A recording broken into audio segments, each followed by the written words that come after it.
নমস্কার বন্ধুরা, recruitment update YouTube চ্যানেলে সকলকে স্বাগত জানিয়ে আজকে 7/2/2024 পশ্চিমবঙ্গ পুলিশের আন্ডারে যে বিভিন্ন চাকরির খবর আপনার সাথে শেয়ার করি। আজকে গুরুত্বপূর্ণ একটি নোটিফিকেশান রয়েছে, সেটা হচ্ছে লেডি কনস্টেবল নিয়োগের 2023-এর যে বিজ্ঞপ্তি জারি হয় সেই সংক্রান্ত। আসুন এই চাকরির কী গুরুত্বপূর্ণ আপডেট দেখে নেওয়া যাক। তো 2023-এ লেডি কনস্টেবল নিয়োগের যে বিজ্ঞপ্তি জারি হয়েছিল ওয়েস্টবেঙ্গল পুলিশের আন্ডারে, তার রিভাইজড ফাইনাল অ্যান্সার কি প্রকাশ করা হয়েছে। তো আসুন সেই অ্যান্সার কিটা আমরা একটু দেখে নেবো, রিভাইজড ফাইনাল অ্যান্সার কি। তার আগে অবশ্যই চ্যানেলটা সাবস্ক্রাইব করে নেবেন বিভিন্ন লেটেস্ট আপডেট পাওয়ার জন্য, চাকরির খবর পাওয়ার জন্য, শিক্ষাসঙ্গত খবর পাওয়ার জন্য।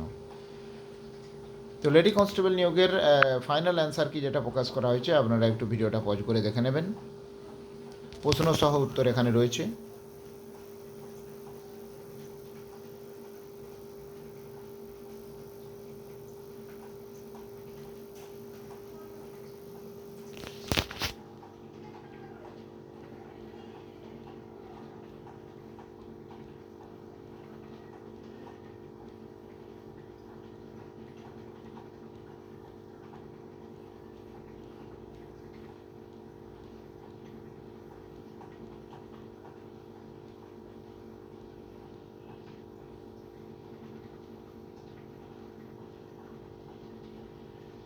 তো এই গুরুত্বপূর্ণ নোটিফিকেশান আমি শেয়ার করলাম, আর আপডেটগুলো অবশ্যই শেয়ার করবো। সঙ্গে থাকবেন এবং চ্যানেলটা সাবস্ক্রাইব করে নেবেন। ধন্যবাদ।